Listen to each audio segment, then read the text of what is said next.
نحمده ونصلي على رسوله الكريم أما بعد فأعوذ بالله من الشيطان الرجيم بسم الله الرحمن الرحيم إن السمع والبصر والفؤاد كل أولئك كان عنه مسؤولا صدق الله مولانا العظيم کل نظروں کی حفاظت کے بارے میں بیان ہوا تھا، جیسے کہ بیان کیا تھا کہ دل انسان کا رئیس الاعضاء ہے۔ دل کی مثال ایسے ہے جیسے کہ آدمی کے بدن کے اندر ملک کے اندر بادشاہ ہوتا ہے۔ جیسے دل کے اندر خیالات خواہشات پیدا ہوتی ہیں، ویسے ہی عقل کام کرتی ہے اور اعضاء جو ہے بمنزلہ رعایا کے ہیں اور عقل اس کی وزیر اعظم کی طرح سے ہے۔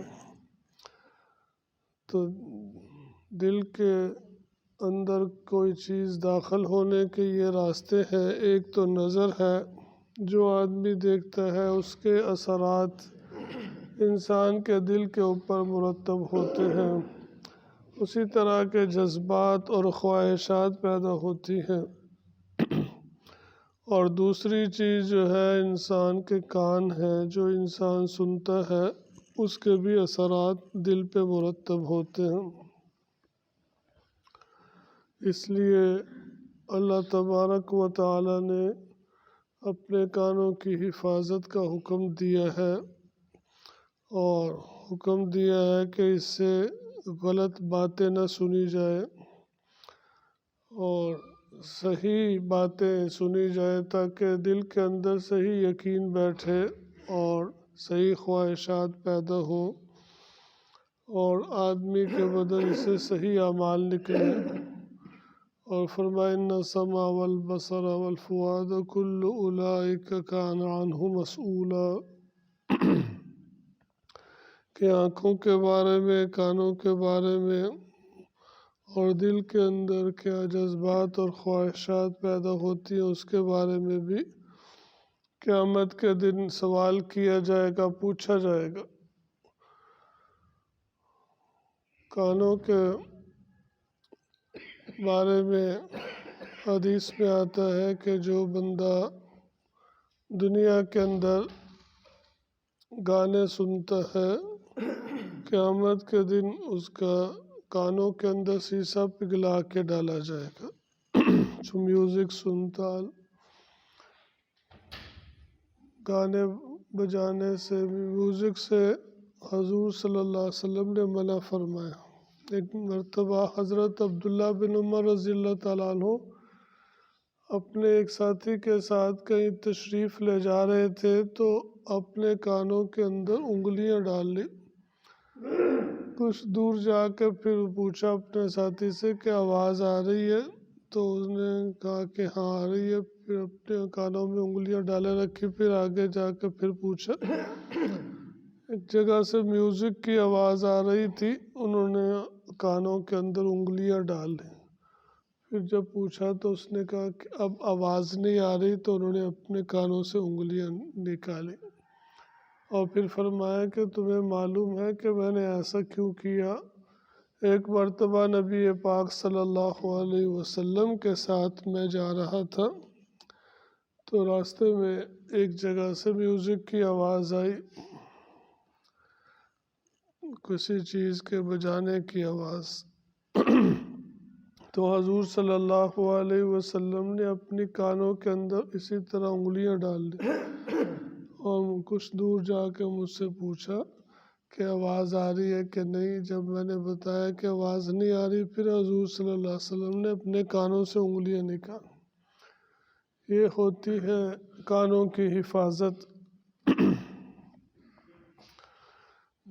اس کانوں کے ساتھ، ان آنکھوں کے ساتھ اللہ تعالیٰ کا دیدار کرنا ہے، یہ کانوں سے اللہ کا کلام سننا ہے، تو وہی کان اور آنکھیں کل کو اللہ تعالیٰ کا دیدار کر سکیں گی، کلام سن سکیں گی، جو حرام سے بچیں گی، ورنہ ان کو جہنم کے اندر ڈالا جائے گا، پہلے ان کو پاک کیا جائے گا۔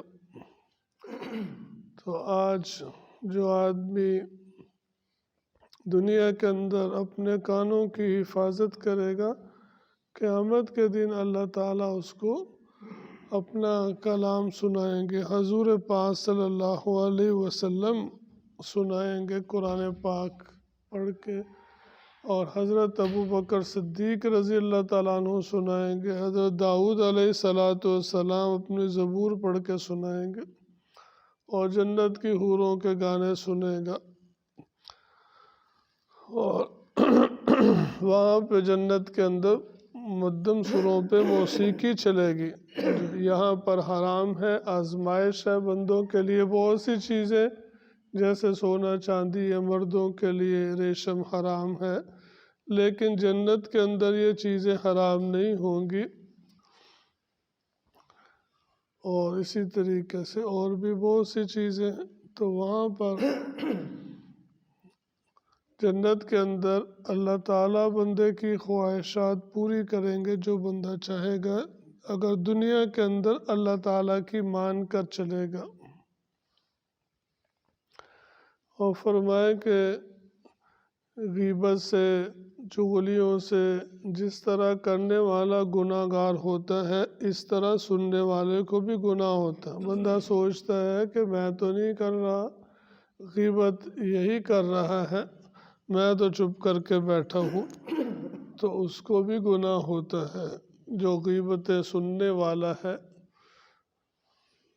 آدمی یا تو اس کو سمجھائے اور اس کو چپ کرا دے کہ غیبت کرنا، الغیبت اشد من الزنا، زنا سے بھی بڑھ کے گناہ ہے۔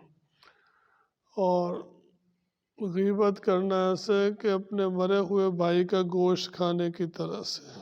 تو جس طرح غیبتیں کرنے والا کسی کے پیچھے اس کی برائی بیان کرنا، اس کو غیبت کہتے ہیں۔ ادھر کی بات ادھر، ادھر کی بات ادھر، لڑائیاں کرا دینا، چغلیاں کرنا، یہ بڑے گناہ کی بات ہے۔ جس طرح یہ بولنے والا گناہ گار ہے، اسی طرح سننے والے کو بھی گناہ ہے۔ تو اس کو چاہیے کہ آدمی اس کو چپ کرا دے اور بات کو بدل کے دوسری طرف اس کا رخ موڑ دے، یا اپنے جس بھائی کی وہ برائی کر رہا ہے اس کا دفاع کرے، اس کو سمجھائے کہ ایسا نہیں ہے، ایسی بات نہیں ہے، یا پھر آدمی خود اٹھ کے وہاں سے چلا جائے۔ اگر نہیں جا سکتا اور غیبتیں چل رہی ہیں جیسے گھروں میں ہوتا ہے، لوگ باز بھی نہیں آتے، عورتیں جب اکٹھی بیٹھ جاتی ہیں تو ان کا مشغلہ ہی یہی ہوتا ہے ایک دوسرے کی باتیں کرنا، آدمی جا بھی نہیں سکتا کہیں، تو پھر آدمی خاموشی کے ساتھ اللہ تعالیٰ کے ذکر میں مشغول ہو جائے، اس طرف توجہ نہ دے، پھر انشاءاللہ اس کو گناہ نہیں ہوگا۔ تو زبان جو ہے یہ بہت بڑی بڑی نیکیوں کا بھی ذریعہ ہے، اور بڑے بڑے گناہ بھی اسی سے سرزد ہوتے ہیں۔ تو یہ کانوں کے متعلق بھی قیامت کے دن پوچھا جائے گا۔ کانوں کی قدر اس کو ہوتی ہے، ہم جو سنتے ہیں اتنے اچھی اچھی باتیں، قرآن پاک تلاوت، جو جائز چیزیں ہیں، اور بعض چیزیں ایسے، بعض کلام ایسے کہ طبیعت اور دل اس کو سن کے خوش ہو جاتا ہے۔ تو ایک اللہ کی بہت بڑی نعمت ہے، جو آدمی سن نہیں سکتا اس کو دیکھو کہ بیچارہ کتنا پریشان ہوتا، جو سن نہیں سکتا۔ ایسے بھی بہت سے لوگ ہیں جو سماج سے محروم ہیں، ہر وقت کان کے اندر ٹوٹی لگا کے رکھتے ہیں، پھر ان کو آواز آتی ہے، تو بڑی دشواری اور مشکل ہوتی ہے۔ یہ اسی وقت یا اسی آدمی کو اندازہ ہوتا ہے جس سے یہ جو اس نعمت سے محروم ہو جاتا ہے، تو اس کی قدر اور شکر جو کرتا ہے، اللہ تعالیٰ اس کی نعمت کو باقی رکھتے ہیں، اور اللہ تعالیٰ اس کی نعمت کی حفاظت فرماتے ہیں۔ اس کانوں کی نعمت کا شکریہ یہی ہے کہ ہم اس سے اللہ تعالیٰ کے حکم کے مطابق استعمال کریں، جائز اور حلال چیزیں دیکھیں، آنکھوں سے اور کانوں سے سنے۔ بعض لوگ فارغ بیٹھ کے ہر وقت ٹی وی، میوزک اور غیر محرم عورتیں ان کی آوازیں سنتے رہتے ہیں۔ اس کا اندازہ توجہ بھی نہیں ہوتی کہ یہ کتنا بڑا جرم ہے اور گناہ ہے، اللہ تعالیٰ کی ناراضگی کے ذریعے ہے، اور کل قیامت کے دن ہمیں اس کی سزا بھی ملے گی۔ یہی اعمال ہیں جو آدمی کو جنت میں لے جاتے ہیں یا دوزخ میں لے جاتے ہیں، اور یہی آزمائش ہے دنیا کے اندر۔